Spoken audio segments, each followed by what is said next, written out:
It is another episode of the About Mansfield Consumer Advice Series. I am your host, Steve Cosio, and right over here, to my right, your left, is Dr. Joseph Adams. He is with Calibration, Chiropractic, and Functional Health right there on South Main Street here in Mansfield. And once again, Dr. Joe, welcome back to About Mansfield. Excited to be here.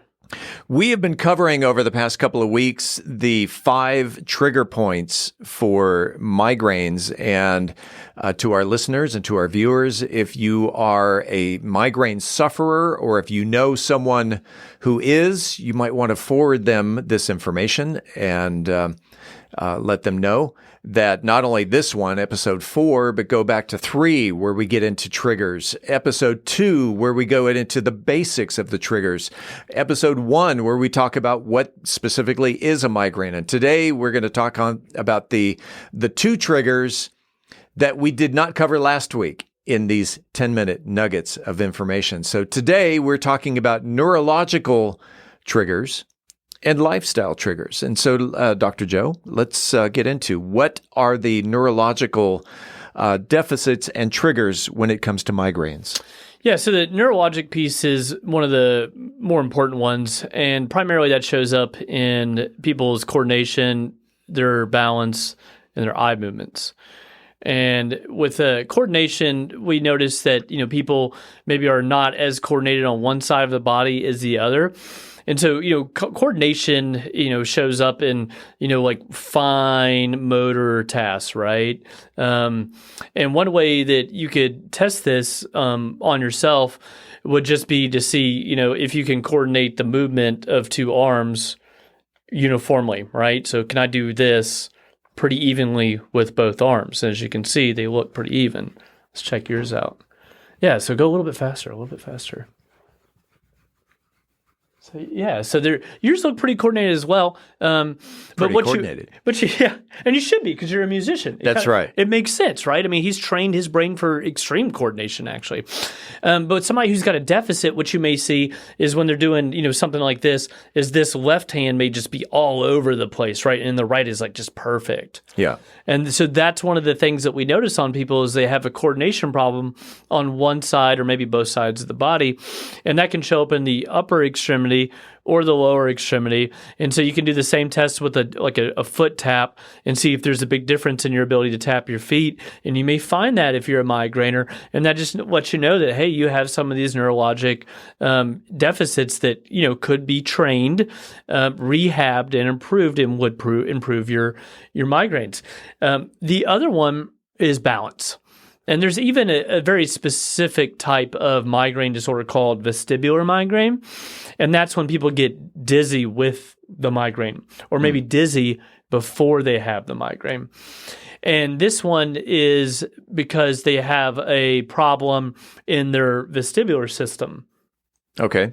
To where one side of their vestibular system, which is housed behind the ears, is not regulated as well as the other, not balanced as well as the other, not firing as well as the other side. Is this similar to, because I always hear about the inner ear fluid if it has to do with balance. Mm-hmm. Now you're talking about just above and behind the ear.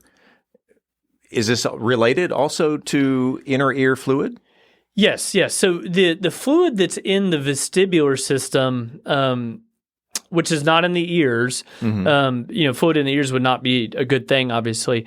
But fluid in the vestibular system is basically used to house crystals, which are these otoconia. And the otoconia are the crystals that float in the fluid, and that's what trigger the nerves in your vestibular system to figure out motion of movement. It's your brain's accelerometer, if you will, like that we have on our phones these days. What are some of the other neurological, you talked about the, balance. You didn't talk about blood pressure. No, I didn't talk about blood pressure. So blood pressure is another one. A lot of people who have these autonomic problems will have a difference in blood pressure on one side of their body to the other. And I've had some people, question that in the past. And so I just want to go ahead and explain what that looks like. And so obviously you only got one heart, right? And that one heart's pumping, to all the arteries in your body. Right. But what controls the tone of the arteries in your body is the brain. And different sides of the brain control different sides of the body for the arterial tone. And so when you take a blood pressure on somebody, you can do it on both arms at the exact same time, and you can tell if there is a difference in blood pressure on the right versus the left. And when you see a difference of, about 10 points on the systolic blood pressure, you have this autonomic problem. Okay. And that's one of the things that can be treated through therapies as well, to stabilize the blood pressure on both sides of the body. And as we do that with people, their symptoms improve. Let's talk about lifestyle triggers. What are some of those that people should be focusing on? Well, this is a good story to highlight that. I once had a patient come to see me, and she's like, "Yeah, I had migraines for like 11 years, and I no longer suffer from them anymore." And I was like, "Well, what did you do?" Yeah, I got a divorce. Oh, she's like, "I got a divorce." Okay, so her stress level was a little high. Yeah. She deleted the stress level, if you will. Yeah, she got rid of the primary stressor in her life, which was a dysfunctional marriage. And I just say that because it's really hard to treat somebody for migraines if they're in the most stressful time of their life. And so if you have a massive external stressor in your life that you can control, you need to control it, because the high amounts of stress will affect your hormones. You'll dump more cortisol into your body, and when you dump or produce more cortisol in your body, you're stealing more DHEA, which is the building block of all your hormones. And so you're stealing all your DHEA to make cortisol when you could be making progesterone and other good hormones to keep your body regulated. So you need to practice stress reduction techniques to head off this trigger. And one of the best ways to do this, and it's actually been shown in the research, that if you were to start, doing meditation, you will lower your stress levels. So 2 weeks of meditation done for 20 minutes a day for 2 weeks will shrink the mass of the fear centers in your brain. So the actual volume of the stress centers in your brain will shrink. In your frontal lobes, which is actually what makes you the best version of yourself, that mass will grow is in direct opposition. And so meditation is by far one of the absolute best ways to mitigate stress for a migraine patient. So can you give some advice for someone who's never done meditation before? And 20 minutes is not a whole lot of time out of someone's day. How do they go about doing it? How do you meditate?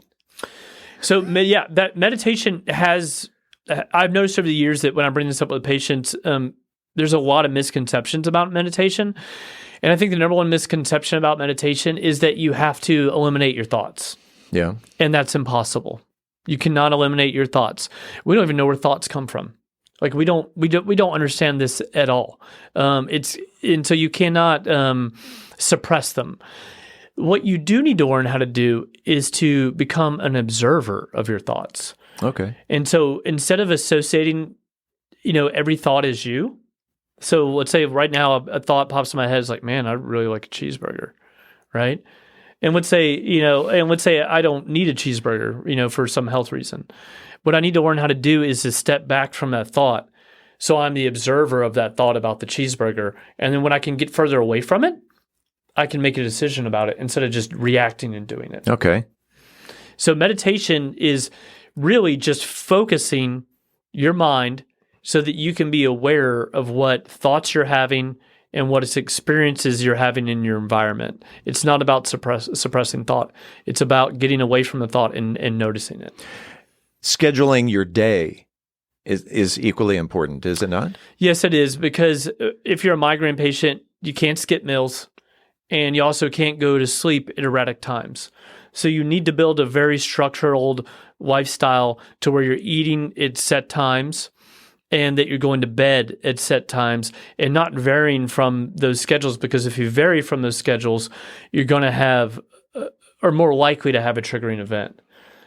And having a structure can also make a place for stretching in your lifestyle, right? It can make a place for meditation in your daily life, or journaling, or prayer, or reading the Bible. Whatever it is for you, you need to make a structure in your lifestyle so that you can accomplish the things that will make you get better. Lifestyle triggers, neurological triggers. Again, if you suffer from migraines, if you know someone who suffers from migraines, the past 4 episodes are something that you really need to pay attention to. And these only are in 10-minute nuggets of information. So that's a coffee break while you're at work. So pay close attention to the five triggers that set off a migraine. Dr. Joe, if someone wanted to reach out to you, if they had more questions about migraines or chiropractic practice in itself, how do they reach out to you? The best way, if you're suffering from migraines or you know somebody who is just to go to our website at calibrationmansfield.com. We actually have a downloadable ebook that mentions all the 5 trigger groups and helps guide you through ways that you can mitigate your migraines on your own to a degree. So I would check that resource out. And then you can just Google us in general, Calibration, Chiropractic, and Functional Health. We're on all the social media channels and YouTube. So we have a lot of content out there to help people. That is Dr. Joseph Adams. That is another 10-minute nugget of information of the About Mansfield Consumer Advice series. Dr. Joe, we're starting a new series next week, and we'll see you then. All right, we'll see you. We appreciate you listening to the About Mansfield Consumer Advice series. By the way, if you own a business and you are interested in being a part of the Consumer Advice series, if you have the knowledge to give information in 10-minute increments to the consumers, shoot me an email to info@aboutmansfield.com. Again, that is info@aboutmansfield.com. We'll tell you how we can get you all set up. Appreciate it. We do it again next week right here on the podcast.